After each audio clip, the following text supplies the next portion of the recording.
Party వాళ్ళ నుంచి కూర్చోవాలండి. Reporters మన పార్టీ కార్యకర్తల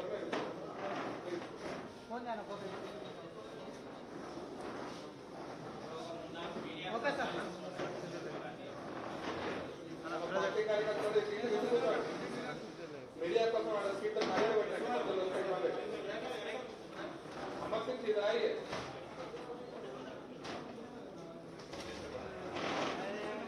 సుధాకర్ ఒక 2-3 సీట్లు ఎక్స్ట్రా వెళ్ళిపెట్టు మన మధ్యలో ఇబ్బంది.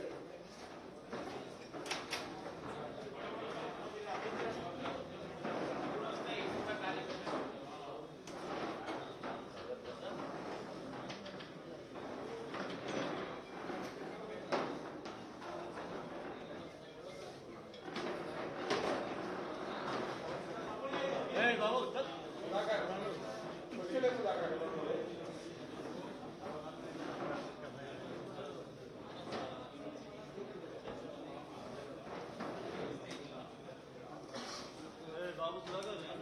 అదే ఓనీ రాదు ఎందుకంత పర్సెంటేజ్ స్టార్ట్ కాలేదు.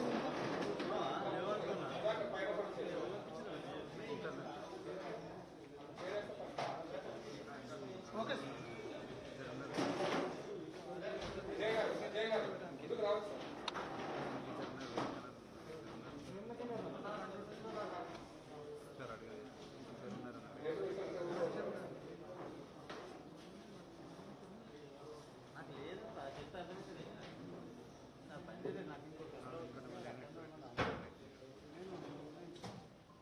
మిత్రులందరికీ నమస్కారం. ఈరోజు తెలంగాణ రాష్ట్రంలో 2 ఎమ్మెల్సీ ఎన్నికలు జరగబోతున్నాయి పట్టభద్రుల నియోజకవర్గానికి.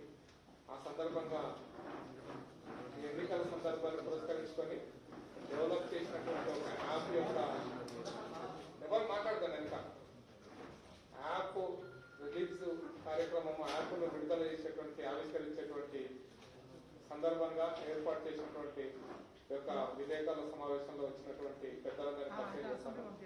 ఈ రోజు విలేకరుల సమావేశంలో ఈ యాప్ను ఆవిష్కరించబోతున్నారు మన రాష్ట్ర అధ్యక్షులు కరీంనగర్ పార్లమెంట్ సభ్యులు బండి సంజయ్ గారు. వారికి అటు పక్కన ప్రస్తుతం హైదరాబాద్ పట్టభద్రుల నియోజకవర్గం నుంచి ఎమ్మెల్సీగా ఉన్నటువంటి శ్రీ రామచంద్రరావు గారు ఈ యాప్ను డెవలప్ చేశారు. అదేవిధంగా మాజీ పార్లమెంట్ సభ్యులు గౌరవ వివేక్ గారు పక్క కూర్చున్నారు, రాష్ట్ర కోర్ కమిటీ సభ్యులు. అదేవిధంగా ప్రదీప్ కుమార్ గారు ఇవాళ బీజేపీ రాష్ట్ర ప్రధాన కార్యదర్శి, అటు పక్కన ప్రేమేందర్ రెడ్డి గారు బీజేపీ రాష్ట్ర ప్రధాన కార్యదర్శి, శ్రీమతి మాధవి గారు బీజేపీ రాష్ట్ర కార్యదర్శి, శ్రీ వన్నాల శ్రీరామన్ గారు మాజీ శాసనసభ్యులు బీజేపీ రాష్ట్ర నాయకులు, అమర్ సింగ్ పవార్ గారు బీజేపీ గతంలో గిరిజన మోర్చా రాష్ట్ర కమిటీలో పనిచేశారు, శ్రీ భాస్కర్ గారు బీజేపీ బీసీ మోర్చా రాష్ట్ర అధ్యక్షులు ప్రస్తుతం, శ్రీ సుధాకర్ శర్మ గారు, రామరెడ్డి గారు, భాస్కర్ గారు, కొత్తగా ఎన్నికైనటువంటి అమీర్పేట కార్పొరేటర్ గారు వారి నిర్మాణానికి వచ్చారు మొదటిసారిగా.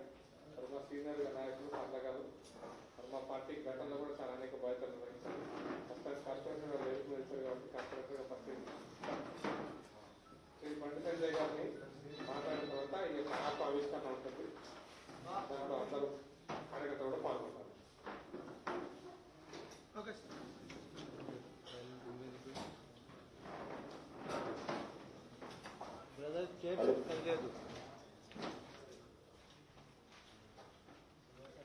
పాత్రికేయులకు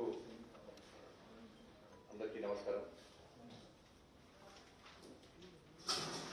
ఎమ్మెల్సీ ఎన్నికల సందర్భంగా యాప్ 100 కోసం రోజు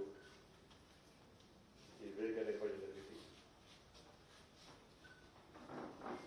అసలు నిన్న జరిగినటువంటి కొన్ని విషయాలను మీ ద్వారా రాష్ట్ర ప్రజలకు వివరించాలని ఉద్దేశంతో ఈరోజు ఆ ప్రయత్నం చేస్తాను. ముందుగా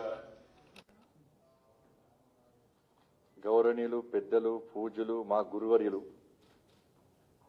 రాష్ట్ర ముఖ్యమంత్రి గారికి గురువు అంటే చెప్పినాను, మళ్ళీ వేరే రాయకుడు మళ్ళా నాకు గురువు అని చెప్పి.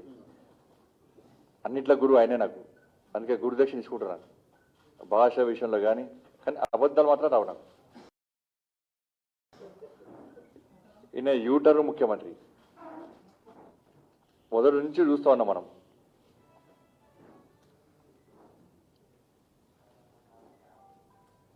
అద్భుతాలు సృష్టించడానికే కావాల్సిన ముఖ్యమంత్రి అయినా అన్నాడు పాపం. ఆయన నిజంగా అద్భుతం మాత్రం బ్రహ్మాండంగా సృష్టిస్తాడు. పూర్తిగా యూరియా ఇస్తాడు, ఫ్రీ ఇస్తాడు, అద్భుతాలు సృష్టించాడు. అడ్రస్ కూడా పత్త లేకుండా పోయాడు. మళ్ళీ ఏంటంటే అది సాధ్యమా అన్నాడు, యూటర్న్ తీసుకున్నాడు. కుర్చీలు సపోర్ట్ చేయకూడనా, కోవిడ్ ఎక్కడ అని చెప్పన్నాడు, కరోనా ఎక్కడదే అని చెప్పన్నాడు.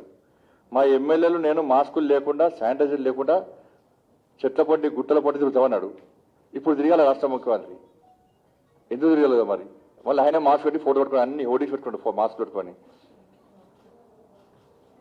పారాసిటమాల్ వేసుకుంటే సరిపోతుంది అన్నాడు. మళ్ళీ యూటర్న్ తీసుకున్నాడు. మాస్కులు పెట్టుకోవాలి, శానిటైజర్ వాడాలి, ట్రీట్మెంట్ చేసుకోవాలి, జాగ్రత్తలు వహించాలని చెప్పి మళ్ళీ యూటర్న్ తీసుకున్నాడు. ఇలా రిజిస్ట్రేషన్ల విషయంలో తెలుసు మనకు.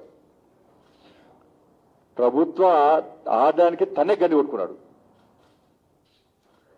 ఎందుకు కొత్త విధానం ప్రవేశపెట్టిండు, ఎందుకు యూటర్న్స్ కూడా అర్థం కాలేదు ఇంతవరకు. దానికి కారణం ఇంతవరకు చెప్తున్నాడు. మేము మొత్తుకున్నాం, ఇది తప్పు సార్, ఇది తప్పండి, తప్పు, ప్రజలు ఇబ్బంది పడుతున్నారు, నేను మొత్తుకున్నా కూడా కనీసం వినవాలే. మళ్ళీ తిరిగి పాత పద్ధతి అంటున్నాడు, మళ్ళీ యూటర్న్ తీసుకున్నాడు.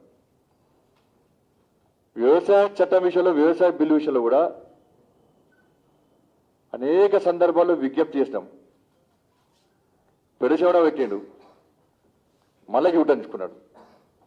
లాస్ట్కి నాకు గత్తెట్లేకపోతుంది అంటే ఆయన బతికే యూటర్న్ అవుతుంది.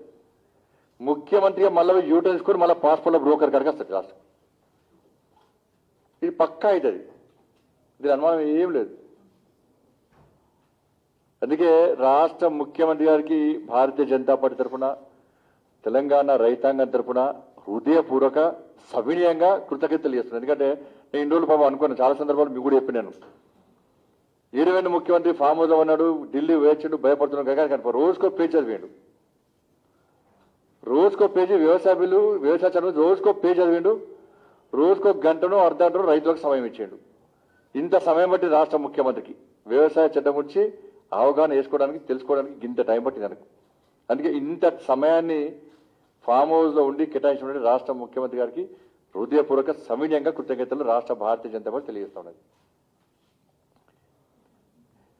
తుగ్లక్ పాలన అంటే గతలుగా తుగ్లక్ అని చెప్పేవాళ్ళు చాలా మంది. తుగ్లక్ పాలన అంటే వీళ్ళు పూర్తి స్థాయిలో రాబోయే తరాలకు కూడా చూపెట్టే విధంగా రాష్ట్ర ముఖ్యమంత్రి చూపడుతున్నాడు. తుగ్లక్ పాలనను మైమరిపించే విధంగా కూడా చూపడుతుంది. అంటే పాలనతో ప్రజలు నమ్ముకుంటా ఉన్నారు. నిన్న నూతన వ్యవసాయ చట్ట విషయంలో రాష్ట్ర ముఖ్యమంత్రి ఎలాంటి కల్మషం లేకుండా, స్వార్థం లేకుండా, కుట్ర లేకుండా దీనికి సమర్థిస్తే భారతీయ జనతా పార్టీ పూర్తి స్థాయిలో కృతజ్ఞతలు తెలియజేస్తాం, దాన్ని స్వాగతిస్తాం మేము. కానీ రాష్ట్ర వ్యాప్తంగా చర్చ జరుగుతున్నది. ఒకటి దాని ముఖ్యమంత్రి అబద్ధాల ముఖ్యమంత్రి, దగాకోర్ ముఖ్యమంత్రి, నోరు తెలిస్తే అబద్ధాలు, కుళ్ళు రాజకీయాలు, స్వార్థ రాజకీయాలు. కాబట్టి ఈయన సమర్థిస్తుండే దీన్ని వెనుక కుట్ర దాగి ఉందన్న విషయాన్ని, ఆ విషయం మొత్తం తెలంగాణ రాష్ట్ర వ్యాప్తంగా చర్చ జరుగుతూ ఉన్నది.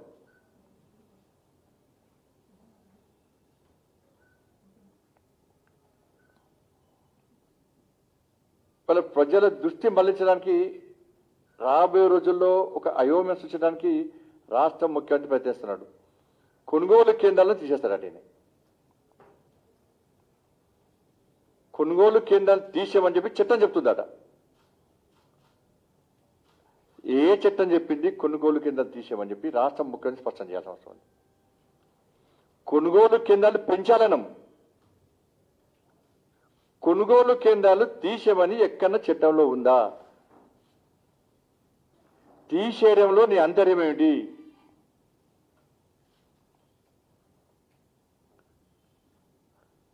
ఇవాళ ఆ కొనుగోలు కేంద్రంలో నాకు ధర వస్తే ఆ కొనుగోలు కేంద్రాన్ని అమ్ముకుంటున్నాను. కొనుగోలు కేంద్రంలో ధర కాకుంటే ఆ గ్రామంలో రాకుంటే పక్క గ్రామంలో అమ్ముకుంటా, ఆ జిల్లాలో రాకుంటే పక్క జిల్లాలో అమ్ముకుంటా, ఆ రాష్ట్రంలో ధర రాకుంటే ఇంకో రాష్ట్రంలో అమ్ముకుంటున్నాను. కానీ కొనుగోలు కేంద్రాలు తీసేమని ఎక్కడ చెప్పలే. నువ్వు తీసేస్తా అనడంలో కుట్ర దాగింది. కొనుగోలు కేంద్రాల సంఖ్య పెంచుమన్నాం. అవసరం వస్తే నీ రైతు వేదికలన్నీ కూడా కొనుగోలు కేంద్రాలుగా మార్చాలను. దాని కేంద్ర ప్రభుత్వ వాటా ఉంది, 10 లక్షల రూపాయలు కేంద్ర ప్రభుత్వ వాటా ఉంది. వాళ్ళ కేంద్ర ప్రభుత్వ వాటా ఉంది. కొనుగోలు కేంద్రాలు మార్చమంటే ఈ రోజే నారాయణపేట జిల్లా దాన్వాడలో భారతీయ జనతా పార్టీ నాయకులు దీన్ని ప్రశ్నించే ప్రయత్నం చేస్తే ఇలా లాఠీచార్జ్ చేసి దెబ్బ తగిలినాయి చాలా మందికి. కాబట్టి రైతు వేదికలన్నీ కూడా కేంద్ర ప్రభుత్వ వాటాతో నిర్మిస్తున్నటువంటి రైతు వేదికలన్నీ కూడా కొనుగోలు కేంద్రాలుగా మార్చాల్సిందే.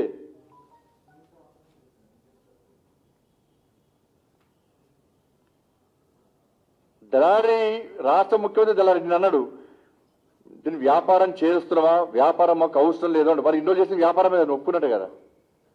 ఇన్ని రోజులు వ్యాపారం చేసినావు, నువ్వు బ్రోకరేజం చేసినావు.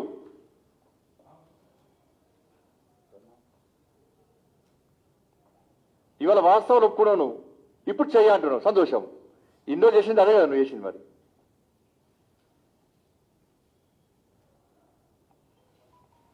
వాళ్ళ పంట అందుకే కొనుగోలు కేంద్ర విషయంలో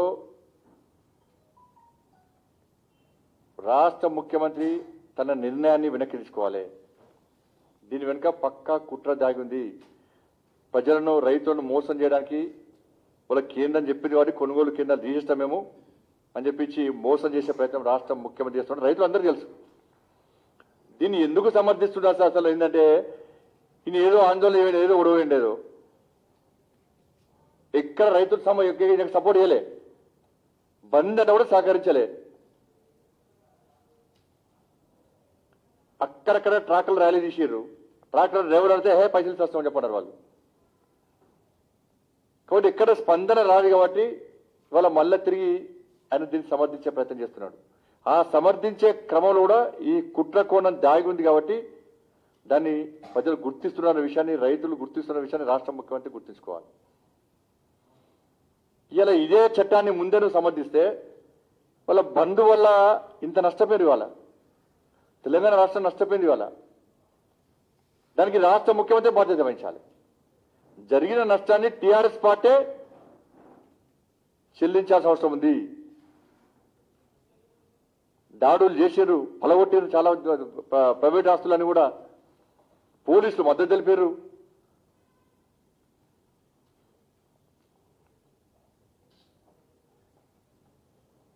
కాబట్టి పంట కొనుగోలు వలన 7,500 కోట్ల రూపాయలు నష్టపోయిందట రాష్ట్ర ముఖ్యమంత్రి. ఎంత సిగ్గుచేటంటే 7,500 కోట్ల రూపాయలు ఎందుకు నష్టపోయిందో రాష్ట్ర ముఖ్యమంత్రి స్పష్టం చేయాలి.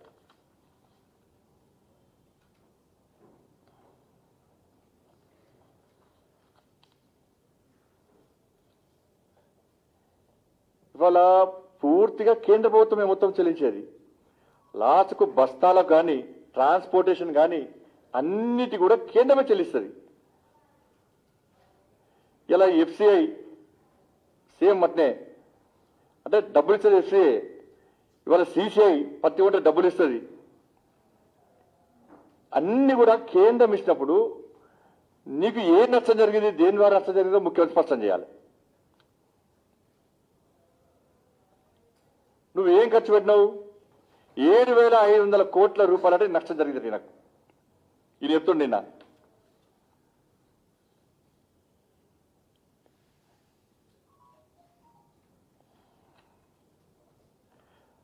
రైతు ఒక ముఖ్యమంత్రి రైతులకు ఏ విధంగా లాభాలు చేయాలి, ఏ విధంగా వాళ్ళను ఉద్ధరించాలని చెప్పి ఆలోచించాలి తప్ప నష్టాల గురించి ఒక రాష్ట్ర ముఖ్యమంత్రి మాట్లాడడం ఇంతకంటే సిగ్గుచేటి కూడా కాదు.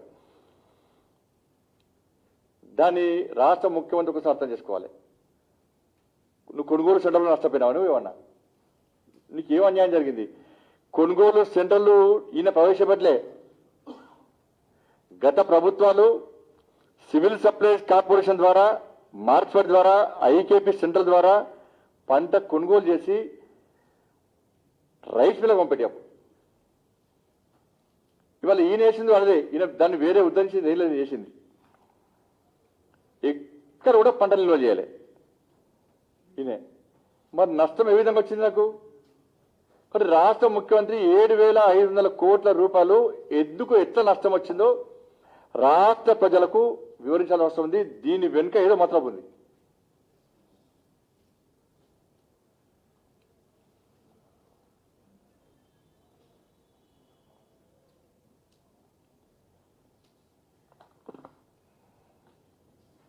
కాబట్టి వెంటనే కొనుగోలు సెంటర్లు కొనసాగించాల్సిందే. నువ్వు రైతులను ఇబ్బంది పెట్టే ప్రయత్నం చేస్తే తప్పకుండా అదే స్థాయిలో నేను అడ్డుకుంటాం. నీ దివాలా కూడా రాజకీయాలు రైతు మీద చూపట్టదు. రైతు ద్రోహిగా మిగిలిపోతావు. నువ్వు నష్టం వస్తున్నది లేకుంటే నూతన వ్యవసాయ చట్టం చాలా మంచిది కాబట్టి మోడీ గారికి, బీజేపీకి రైతులు అండగా ఉంటారనే ఒక కుట్రలతో నిన్ను దీన్ని వ్యతిరేకించే ప్రయత్నం చేస్తే తప్పకుండా అదే స్థాయిలో అడ్డుకుంటున్న విషయాన్ని రాష్ట్ర ముఖ్యమంత్రి గుర్తుంచుకోవాలి.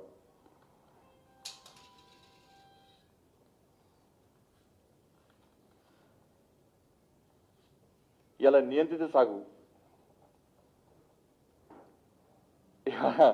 వ్యవసాయానికి ప్రోత్సాహము, నియంత్రణ తేడా కలని మూర్ఖత్వం ముఖ్యమంత్రి అని చెప్పి ఇటువంటి మూర్ఖుడు అని చెప్పి తెలంగాణ ప్రజలు భావిస్తా ఉన్నారు.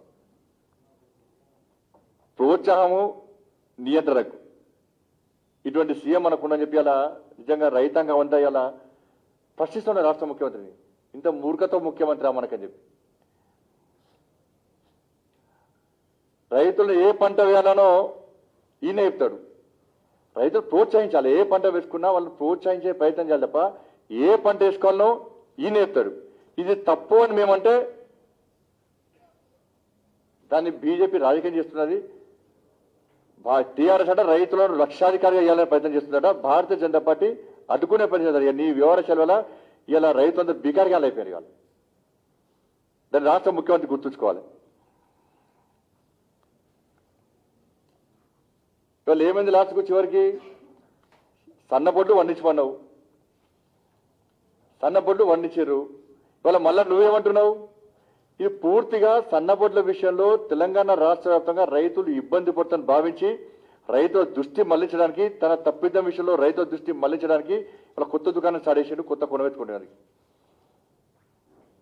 సన్నబొడ్లు వండించమన్నావు. ఇవాళ ఎందుకు మళ్ళీ యూటర్న్ తీసుకున్నావు? ఈయన పెద్ద మేధామనుకుంటాడు. ఈయన ఇలా గతంలో తెలిసి వాళ్ళు గతంలో ఈయన వ్యవసాయ శాస్త్రవేత్త అంటే నేను ఒకసారి అన్నాడు. నాకంటే నేను వ్యవసాయ శాస్త్రవేత్తను, నాకంటే ఎవడు పోటీ అన్నాడు. వ్యవసాయ శాస్త్రవేత్తగా పంటలు పండిస్తాడు. ఆయన ఫామ్ హౌస్లో అప్పుడప్పుడు తుపాకా టోపీ పెడతాడు, ఒకటి చేత కట్టె పెడతాడు. ఇట్లా అంటే పేపర్ ఫోటో వస్తుంది. అది ఇట్లా అంటాడు, టోపీ పెడతాడు, కట్టె పెడతాడు. ఆయన ఫామ్ హౌస్లో ఇట్లాగానే ఈయన మొత్తం దున్నినట్టు, ఈయన పంట వేసినట్టు, ఈయననే నీళ్లు పట్టినట్టు, ఈయన దున్నినట్టు, ఈయన పంట ఏరినట్టు, ఈయన బస్తాలు మోసినట్టు, ఈయన కొనుగోలు సెంటర్ పోయి అమ్మినట్టు, ఈయన పైసలు చంపినట్టు, కోట్ల రూపాయల ఐటీ నుంచి తప్పించుకోవడానికి పన్ను మినహాయింపు కోసము ఇలా ఫామ్ హౌస్ పెడుతుంది, పంట పెడుతుంది, అడ్డదారిలో దొంగదారిలో కోట్ల రూపాయల ఆస్తులు కొట్టుకుంటారు రాష్ట్ర ముఖ్యమంత్రి. ఇట్లా తోపి పెడతాడు, చేతిలో కట్టె పెడతాడు, ఇట్లా చేపట్టే పేపర్లో కొత్త ఫొటోస్. వ్యవసాయం తన వ్యవసాయ క్షేత్రంలో వ్యవసాయాన్ని పరిశీలిస్తున్నటువంటి వ్యవసాయ శాస్త్రవేత్త కేసీఆర్. ఆయన సాఫ్ట్వేర్ ఇంజనీర్. నేనే ఆ అసెంబ్లీలో పెట్టిండు, గూగుల్ చూపెట్టినంత. లాస్ట్కి అదే గూగుల్లో వేస్ట్ ఫెలో ఆఫ్ ఇండియా చూపడుతుంది. అది గూగుల్ అసలు మొత్తం ఇట్లా పెట్టిండు, గూగుల్ బట్టి నేను ఇట్లా వేస్తున్నా, ప్రాజెక్ట్ ఇట్లా వేస్తున్నా, అట్లా వేస్తున్నా చెప్పి గూగుల్ చూపెట్టి కట్టబెట్టి లాస్ట్కు వేస్ట్ ఫెలో ఆఫ్ ఇండియా అంటే గూగుల్ ఆయన చూపడుతుంది. కవి ఆయన కవిట అయ్యా, ఊడ్చుకుంటా అబద్ధాలు చెప్పి అవే కవితలుగా మార్చండి. డాక్టరు ఎస్ పక్క డాక్టరే, కరోనా విషయంలో నీ డాక్టరేజ్ మీద బయటపడ్డది. పారాసిటమాల్ సంగతి ఏంటంటే పారాసిటమాల్ ముఖ్యమంత్రి బిరుదు వచ్చింది నీకు. నువ్వు క్వారంటైన్ ముఖ్యమంత్రి ప్రజలు భావిస్తుంది. ఈయన డాక్టర్ అట్టేనే మాస్క్ వద్దన్నాడు, శానిటైజర్ వద్దన్నాడు, ఏం కాదన్నాడు. ఇలా లాస్ట్కి పోయాడు. మా రామచంద్ర వాడితేనే వారికే అన్నాడు, అంత పట్టిది అని చెప్పన్నాడు.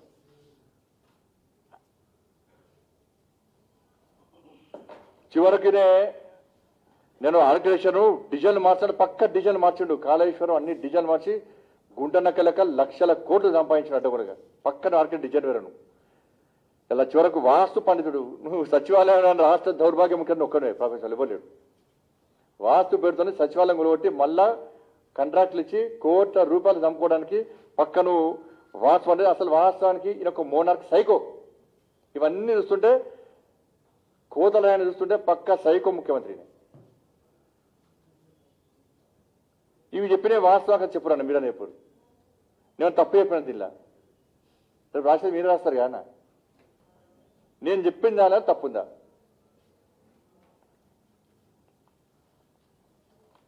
కాబట్టి ఇవన్నీ కూడా ఇవాళ మళ్ళా కొత్తగా స్టార్ట్ చేసి రైతులను మోసం చేసే ప్రయత్నిస్తాడు, అన్నిట్లో యూటర్న్ తీసుకున్నాడు. కాబట్టి నూతన వ్యవసాయ చట్టం అనేది రైతులకు ఉపయోగపడి ఉన్నది. కాబట్టి రాష్ట్ర ముఖ్యమంత్రి అప్పీల్ చేస్తున్నాం, నిజంగా దీన్ని నిస్వార్థంగా నువ్వు సమర్థించినట్లయితే గ్రామాల వారీగా అవగాహన సదస్సులు ప్రభుత్వ పరంగా పెట్టాల్సిందే. మద్దతు ధర విషయంలో రైతులకు ఏ విధంగా న్యాయం జరుగుతున్నది, ధర నిర్ణయాధికారం రైతులకు ఏ విధంగా వస్తున్నది, ఎక్కడ ధర వస్తే అక్కడ రైతులు ఏ విధంగా అమ్ముకోవచ్చు, ఈ విషయంలో రైతులు వెంటనే 3 రోజుల పాటు ఏ విధంగా వాళ్ళకు అకౌంట్లో డబ్బులు జమ అవుతాయి. ఈ విషయంలో నూతన వ్యవసాయ చట్టం విషయంలో నీకు నిస్వార్థంగా ఈ చట్టాన్ని నువ్వు సమర్థిస్తే, ఈ వ్యవసాయ బిల్లు సమర్థిస్తే, నీలో ఏ స్వార్థము కుట్ర దాగి లేకుంటే గ్రామాల వారిగా అధికారికంగా ప్రజలకు అవగాహన సదస్సులు పెట్టాల్సిందే. అప్పుడే నువ్వు నిస్వార్థంగా దీన్ని నమ్ముతున్న విషయాన్ని ప్రజలకు ఇస్తారు. లేకుంటే బిడ్డ నీ సంగతి చెప్తాం మేము. నువ్వు గతంలో అన్నట్టునే 1,00,000 నాగరు పెట్టి దున్నిస్తావు.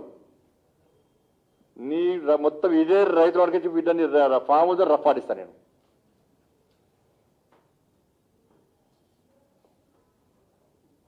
అంటారు కొండబెట్టి దున్నుతామంటారు. మీకు ఐడియా ఉందా కొండబెట్టి దున్నుడు అంటే? అట్లా నిన్ను కొండబెట్టి దున్నుతుంది. అలా కొండబెట్టి దున్నమంటారు, మునుబెట్టికి వస్తామంటారు. అట్నే వస్తాం. కొండబెట్టి దున్నుతాం, మునుబెట్టికి వస్తాం. నేను ఆ అవకాశం మాకు ఇవ్వకు. నీ దొంగ బుద్ధులు, దొంగ నాటకాలతోని కేంద్రాన్ని బదనాం చేసే ప్రయత్నం చేస్తే అదే స్థాయిలో అడుగుంటాం, అడుగుని అడుగుంటాం మేము. అప్పుడు ఎందుకు వ్యతిరేకించినావు? వ్యతిరేకించడానికి కారణం ఏంటంటే ఇంతవరకు కారణం చెప్పలే. ఇప్పుడు సమర్థిస్తాడు, సమర్థించుకుంటే దాని కుట్రతో సమర్థించే ప్రయత్నం చేస్తున్నాడు. నిస్వార్థంగా సమర్థిస్తే మేము పక్క స్వార్థం పలుకుతాం. ముఖ్యమంత్రి అవకాశం ఇస్తే పోయి షాలుగా పస్తా. బండి సంజయ్కి ముఖ్యమంత్రి నిస్వార్థంగానే సమర్థిస్తే రేపు అవగాహన సదస్సులు పెట్టి గ్రామాన రైతుల కూడా చైతన్యం కలిగించి ఎస్ కేంద్రం యొక్క వ్యవసాయ చట్టం విషయంలో వాస్తవాలు ఇవి, మీరు తప్పకుండా అందరు సమర్థించాల్సిందే, మీకు న్యాయం చేస్తా, మీకు అండగా ఉంటా, మోడీ గారి విధానాలను అందరు సమర్థించాల్సిందే అని చెప్పి నువ్వు నిస్వార్థం చేస్తే పక్క నువ్వు ఫామ్ హౌస్ ఉంటే ఫామ్ హౌస్కి వస్తా, ప్రగతి భవన్కి వస్తా, నీకు షాలు కప్తా, సన్మానం చేస్తా, లేకుంటే దున్నిస్తా, రఫాడిస్తా. ఏది కావాలో కోరుకోను. నీ నాటకాలు గుర్తించే స్థితిలో లేవనుకోక బిడ్డ. నువ్వు గిన్ని నెల కొత్త వ్యవసాయ చట్టం విధానం ఆమోదించబడి 80,000 బుక్స్ అని చదివాను. 80,000 బుక్స్ 80,000 బుక్స్ చదివాడు. మరి గిజ్జల గిన్నెలు పట్టింది నాకు.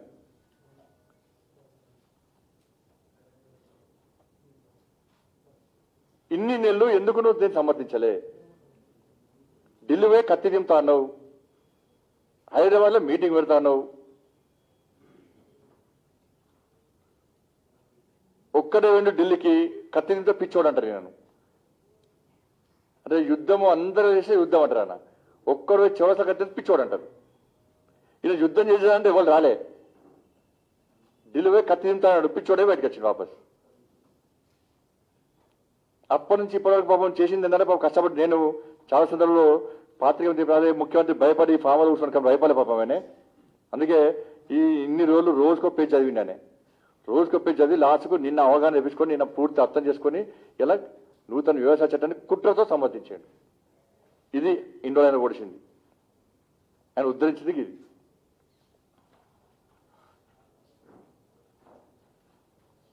ఒకటి నీ తుగ్లక్ పాలన, నీ ఫ్యూడల్ భావజాలంతో నువ్వు చేసేటువంటి ఈ పాలనను తెలంగాణ ప్రజలు సమర్థించరు. నీ రాచరిక పాలనను ఎట్టి బస్సులో అడ్డుకొని తీరుతాం. దాన్ని రాష్ట్ర ముఖ్యమంత్రి గుర్తుంచుకోవాలి. చివరకు నీ నియంత్రిత నీ అరాచకమైన ఆలోచన వల్ల, నీ హెచ్చరికల వల్ల రైతులకు న్యాయం చేయక రైతుల చేతిలో చిప్ప చేతి పెట్టాను. చిప్ప చేతికిచ్చి రైతులను బిచ్చ బతుకు చేసినావు. ఆ పాపం వట్టినే పోదు. ఇలా మోడీ గారేమో రైతును రాజు చేయాలి, క్షేత్రస్థాయిలో రైతులు పడుతున్న ఇబ్బందులను గుర్తుంచుకొని అన్ని విధాల వల్ల ఆదుకోవాలని చెప్పి భారతీయ జనతా పార్టీ ప్రయత్నం చేస్తుంటే, తెలంగాణ రాష్ట్రంలో మాత్రం విభిన్నమైన విచిత్రమైన పాలన, తెలంగాణ రాష్ట్రంలో తుగ్లక్ పాలన కొనసాగుతుండడానికి రాష్ట్ర ముఖ్యమంత్రి యూటర్న్ తీసుకోవడము అన్నిట్లలో ఇలా నిరూపిదానే స్పష్టం చేస్తా ఉన్నది. అందుకే నీ బతుకు యూటర్న్ అవుతుంది, లాస్ట్కు తిరిగి మళ్ళా పాస్పోర్ట్ బ్రోకర్గా తిరిగి ఎట్టి బస్సులో పోతాను. దాన్ని గుర్తుంచుకోవాలి రాష్ట్ర ముఖ్యమంత్రి. గిదా అండి పాలన.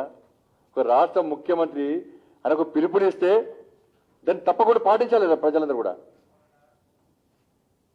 అలా రాష్ట్ర ముఖ్యమంత్రి గారిని పిలుపుడు అనుకొని రైతు వ్యవసాయ విధానం రైతులందరూ నీ పిలుపుడు అనుసరించి నేను అనుసరిస్తే వాళ్ళ చిప్ప చేతికిచ్చి వాళ్ళ బతుకులు బర్బాద్ చేసి పడేసాను. దీనికి నష్టపోయిన రైతులను ఎవరు ఆదుకుంటారు చెప్పుడు? నీ పిలుపు వల్ల సన్నపొట్టు పడిన రైతులు అన్ని విధాలు నష్టపోయారు. నువ్వు మాత్రం ఫామ్లో దొడ్డోడు వంటి కోడీశ్వరే నువ్వు. నీ మాత్రం భూసార పరీక్షలు వేసుకుంటావు, రైతుల విషయంలో మాత్రం నిర్వహించవు. ఏంది నీ రాచరిక పాలన ఏంది అంటూ నేను. నీకు అహంకారం ఎందుకు? నువ్వు చెప్పిందే నేను చెప్పిందే నష్టం బిడ్డ ఎట్టి బస్సులో నిన్ను ఏం చేయాలని చేస్తాం. గ్రామాల్లో పోతే మండల్లో పోతే రైతులు ఇబ్బంది పడి ఏడుస్తున్నారు. రాష్ట్ర ముఖ్యమంత్రి అరగోత పెడుతున్నాడు, మమ్మల్ని నాశనం చేస్తున్నాడు. రైతు బంధు అంటే మేము సన్నబొడ్డు పండిస్తే మా బతుకులు ఏం చేయాల పరిస్థితి అని చెప్పి రైతులు ఆవేదనతో ఉంటే కనీసం ఏ ఒక్క నాయకుడు, టీఆర్ఎస్ పార్టీ నాయకుడు నువ్వన్న కనీసం మీరు ఇబ్బంది పడకండి, నా పిలుపుని అందుకొని మీరు ఇబ్బంది పడ్డారు, మీకు నష్టం జరిగింది, నేను ఆదుకుంటా అని ఒక్కసారి నన్ను భరోసా ఇచ్చినాను.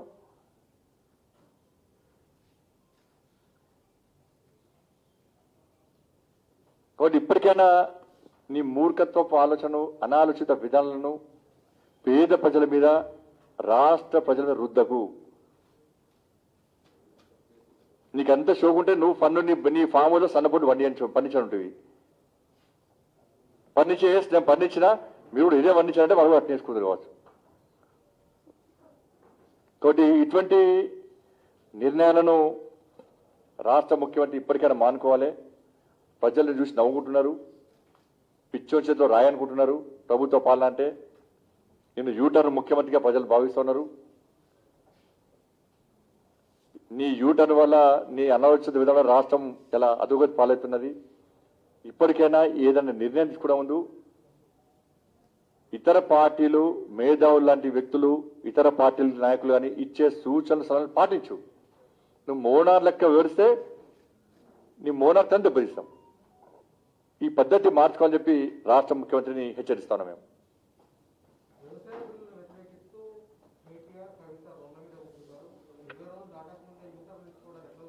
అందుకే ఇప్పుడు ఇప్పటిదాకా యూటర్న్ తీసుకున్నారండి. యూటర్న్ ముఖ్యమంత్రి అని చెప్పి తుగ్లక్ ముఖ్యమంత్రి.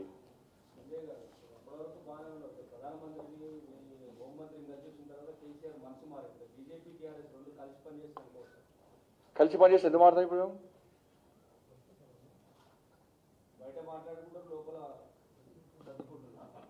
బయట అంటే లోపల ఏమాటో కేసీఆర్ చెప్పాలి కదా మరి. కేసీఆర్ లోపలికి ఏమాటో చెప్పాలి కదా.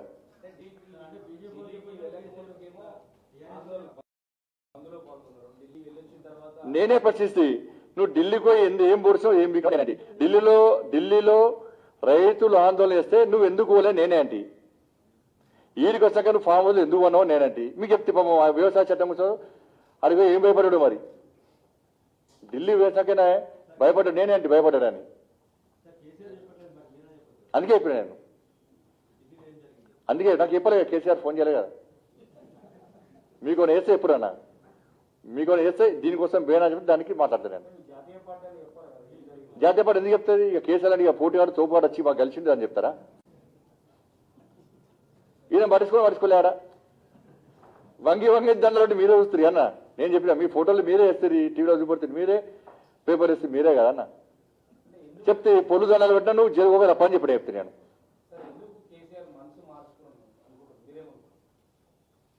కేసీఆర్ మనసు లేని మనసు ఎక్కడ కేసీఆర్ మళ్ళీ మనసు అనక్కడ దయచేసి.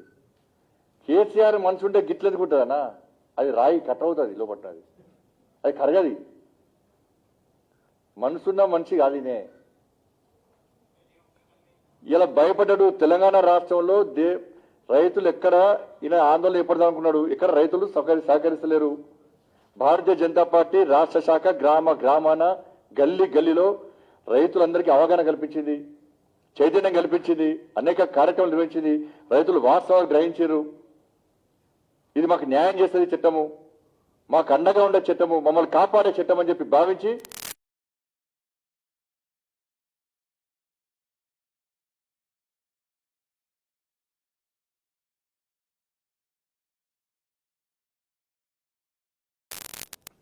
దాన్ని దృష్టి ఉంచుకొని రైతులు మళ్ళీ ఒక వేరే కోణంతో మోసం చేసే ప్రయత్నంలో భాగమే దీన్ని సమర్థించే ప్రయత్నము.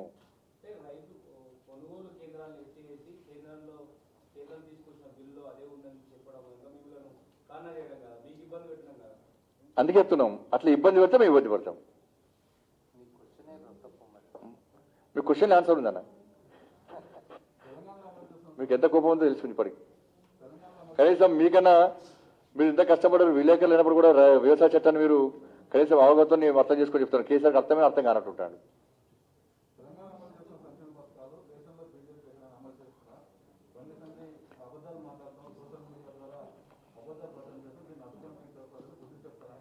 అడ్డుకోవచ్చు. ప్రజాసంబంధంగా అడ్డుకుంటే దాన్ని రెడీ మేము. దేశంలో తెలంగాణ రాష్ట్రాన్ని సవాల్ చేస్తే మరి కేంద్ర ప్రభుత్వ వాటా లేని సంక్షేమ పథకాలే ఆ సవాల్ స్వీకరించమని చెప్పండి. కేంద్రం తెలంగాణకి ఏది కదా. సంక్షేమ పథకం దేశవ్యాప్తంగా ప్రవేశపెడతాం కదా. దేశవ్యాప్తంగా అమలుతున్నాడు కదా. ఈ దుర్మార్గం అమలు చేస్తున్నాడు. ఇంకా ఇది ఫసల్ బీమా అట్నే చేస్తున్నాడు, ఆయుష్మాన్ భారత్ అట్నే చేస్తున్నాడు. డబుల్ బెడ్రూమ్ ప్రధానమంత్రి ఆవాస్ యోజనగా అమలు చేస్తలేడు. తెలంగాణకి ఇస్తలేదు కదా. మరి దేశంలో ఏ రాష్ట్ర ముఖ్యమంత్రి కూడా నిధులను దారి మళ్లిస్తలేడు. ఏ రాష్ట్ర ముఖ్యమంత్రి కూడా పేర్లు మార్చి ఫోటోలు మార్చి వాళ్ళ పథకాలుగా చిత్రీకరిస్తలేడు. మరి దుర్మార్గుడు ఎందుకు మారుస్తున్నాడు. ఈయన చేసే 2-3 స్కీమ్సే. ఇక మళ్ళీ వేరే మార్చకుండా వేరే క్వశ్చన్స్ దీని అడుగురు. మళ్ళీ ఇది డెవట్ అవుతుంది. మళ్ళీ ఆలోచన రోజుకో పేజ్ చదివిండి పాపం కష్టపడ్డాడు. రోజుకో పేజ్ చదివిండి ఆయన. ఆలోచన మార్చుకొని ఆలోచనలో వేరే ఆలోచన పెట్టుకోండి ఆయన. కుట్రపూరితం ఆలోచన పెట్టుకోండి ఆయన. ఇప్పుడు చెప్తున్నా నిస్వార్థంగా రాష్ట్ర ముఖ్యమంత్రి గారు దీన్ని సమర్థిస్తే తప్పకుండా భారతీయ జనతా స్వాగతిస్తుంది. కొనుగోలు కేంద్రాలు ఎత్తివేస్తాము, ఇది చట్టంలో ఉందని చెప్పి రైతులను తప్పుదారి పట్టిస్తే దాన్ని ఎట్టిపోతే అడ్డుకుంటాం. ఎక్కడైనా చట్టంలో ఉందా. అందుకే మళ్ళీ చెప్తున్నా, నువ్వు చేపట్టే రైతు వేదికలు కేంద్ర ప్రభుత్వ వాటాతో చేపట్టే రైతు వేదికలు అన్ని కూడా కొనుగోలు కేంద్రాలుగా మార్చాల్సిందే.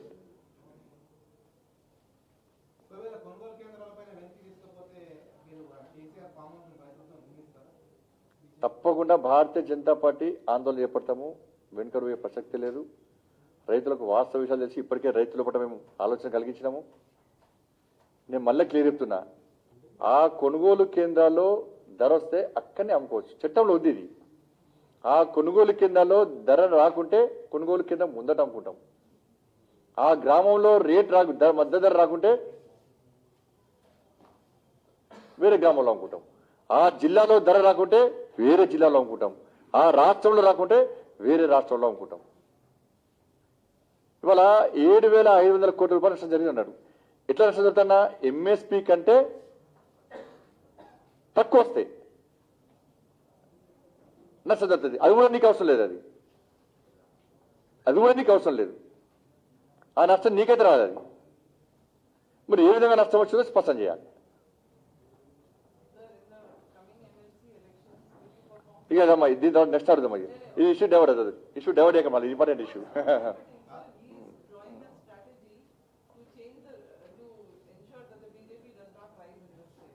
ఏంటి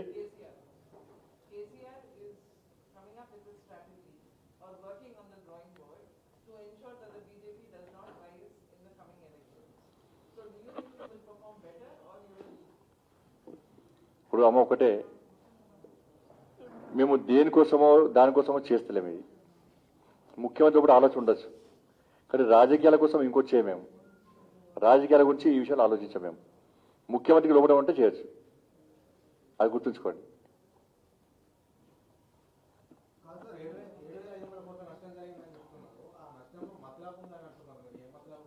తెలుస్తుంది బయటపడతారు రైతు వాళ్ళు. ముఖ్యంగా స్పష్టం చేయాలి. 7,500 కోట్లు ఏ విధంగా నష్టం జరుగుతుంది చెప్పాలి కదా. అందుకే అట్లా చెప్పని చెప్పు. నష్టం జరిగింది అన్నాడు, ఎందుకు నష్టం చెప్పాలి కదా. ఏ విధంగా నష్టం చెప్పాలి కదా.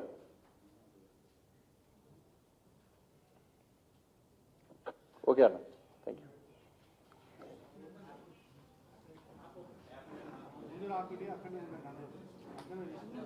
రామచంద్ర గారు మనతో కొంచెం. రామచంద్ర గారు అందరూ నిశ్శబ్దం ఉండండి ప్లీజ్. కార్యకర్తలు ఎవరైనా కూడా నిశ్శబ్దం ఉండాలి. ఒక మినిట్. ఇది రాబోయేటటువంటి యొక్క ఎమ్మెల్సీ ఎన్నికల సందర్భంగా అటు హైదరాబాద్, రంగారెడ్డి, మహబూబ్ నగర్, ఇటు వరంగల్, ఖమ్మం, నల్గొండ ఈ రెండు ఎమ్మెల్సీ సెగ్మెంట్లో భారతీయ జనతా పార్టీ ఓటర్లకు వాళ్ళ పేర్లు వెతికే విధంగా, ఓటర్లకు వాళ్ళ పేర్లు ఏ బూత్లో ఉన్నది అని చెప్పి తెలుసుకోవడానికి ఓ యాప్ ఈరోజు తయారు చేయడం జరిగింది. ఆ యాప్ని ఇప్పుడు మా సంజయ్ గారు యాప్ లాంచ్ చేస్తారు. దాని తర్వాత ఒక సెకండ్లో అది ఏ విధంగా పనిచేస్తుందని కూడా చెప్పడం జరుగుతుంది. కూర్చోండి కూర్చోండి.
ఈ యాప్లో ఐడితో వస్తుంది. వాళ్ళకు 2 డిజిటల్ లెటర్ పోతాయి, ఒకటి ఇంగ్లీష్లో, తెలుగులో. 2 వీడియోలు వస్తాయి. అంటే నేను శాసన మండలిలో మాట్లాడిన మాటలు కానీ, నా అప్పీల్ కానీ అన్న ఈ విధంగా 2 వీడియోలు వస్తాయి.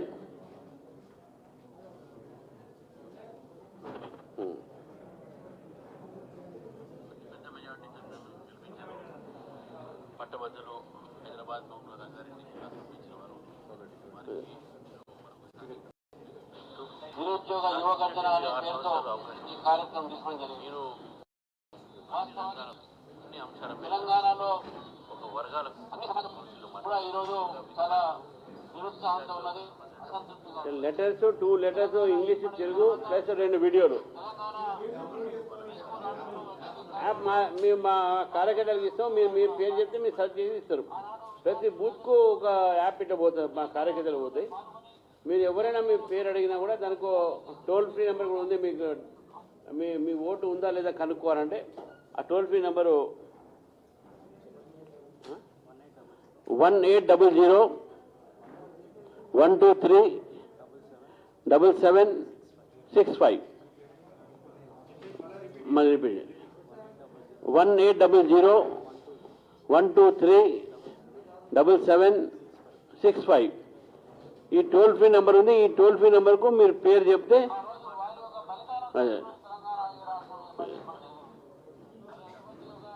ఇది కేవలం ఓటర్ ఫ్రెండ్లీ ఆ తర్వాత ఓటర్ ఫ్రెండ్లీ బీజేపీ ఫ్రెండ్లీ అవ్వాలని మా కోరిక. మా ప్రేమ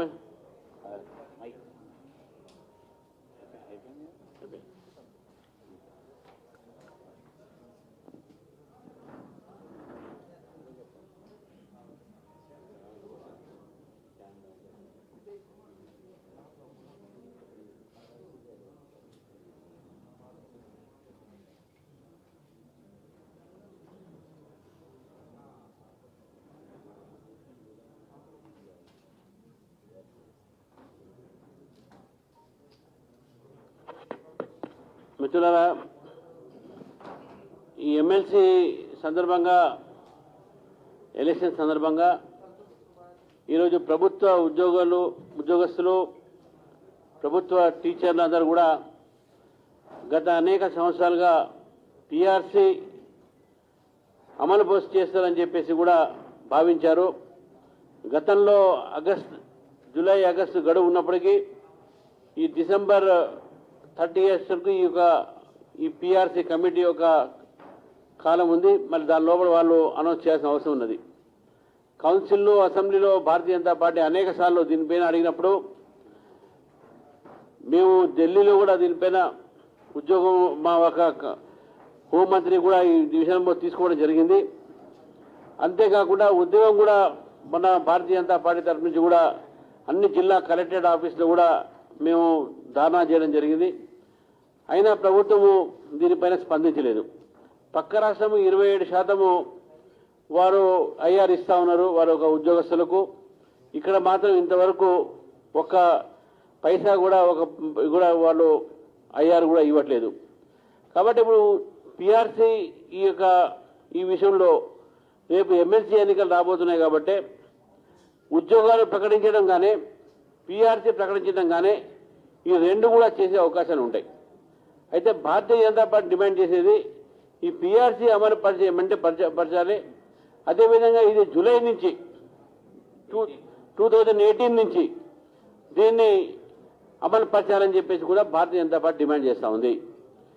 కేవలం ఎమ్మెల్సీ ఎన్నికలకు ప్రభుత్వ ఉద్యోగస్తులు టీచర్లు అందరూ కూడా వ్యతిరేకంగా ఉన్నారు కాబట్టి ఈ యొక్క పిఆర్సీలు ఉద్యోగాలు ఇవన్నీ కూడా ప్రకటించేటటువంటి ప్రయత్నం ప్రభుత్వం చేస్తుంది. ఇది కూడా చెవులో పువ్వు పెట్టేటటువంటి పథకమే. ఎక్కడ కూడా ఈ డబుల్ బెడ్రూమ్లు ఏ విధంగా అయినాయో 3 ఎకరాల భూములు ఏ విధంగా అయినాయో నిరుద్యోగస్తులకు ఉద్యోగాలు కూడా అట్నే అవుతాయి. ప్రభుత్వ ఉద్యోగస్తులు కూడా పిఆర్సీ కూడా అదే విధంగా జరుగుతాయి.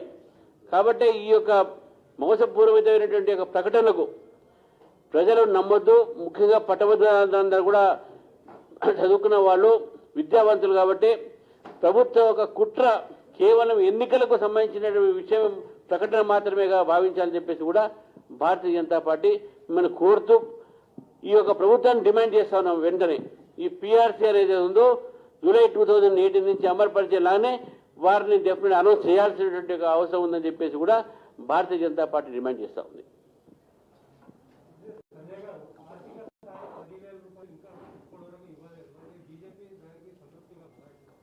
తప్పకుండా ఇవ్వాల్సిందే. ఈనాడు కదా 7th పోయినసారి 7th కూడా స్టార్ట్ చేస్తున్నాడు. హైదరాబాద్ ఇవ్వాలి, వరంగల్ కూడా ఇవ్వాలి. హైదరాబాద్లో ఇవ్వాల్సిందే, ఇస్తూనే ఉండాలి, వరంగల్ కూడా ఇవ్వాల్సిందే.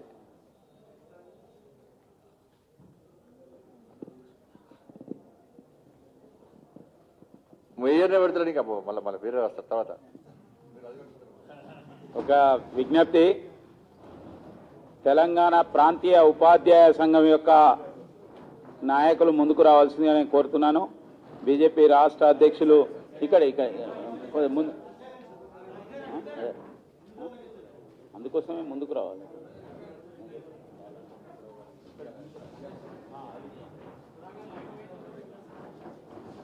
తెలంగాణ ప్రాంతీయ ఉపాధ్యాయ సంఘం రాష్ట్ర అధ్యక్షులు హనుమంతరావు గారు, ఇతర పెద్దలు ముందుకు రావాల్సిందిగా నేను కోరుతున్నాను. వారి యొక్క క్యాలెండరు వాటిని ఇప్పుడు ఆవిష్కరించడం జరుగుతుంది. మన శ్రీ వివేక్ గారు వారు ఈ కార్యక్రమంలో పాల్గొంటారు. డికే అరుణ గారు,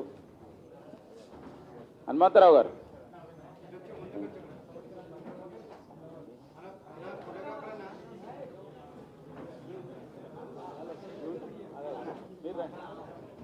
మీరు ఎవరన్నా దాని గురించి చెప్తారా? అటు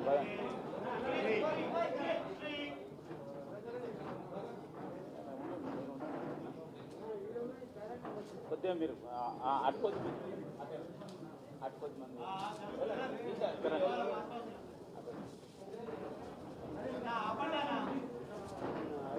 ప్లీజ్ అందరికీ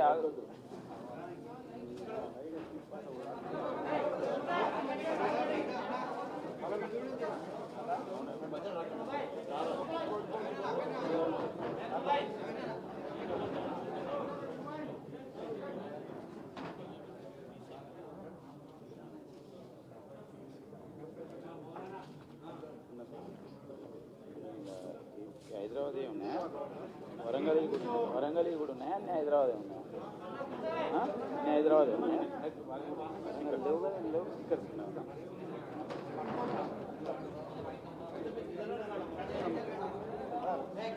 కొద్ది ఎంపీ తిరగాను.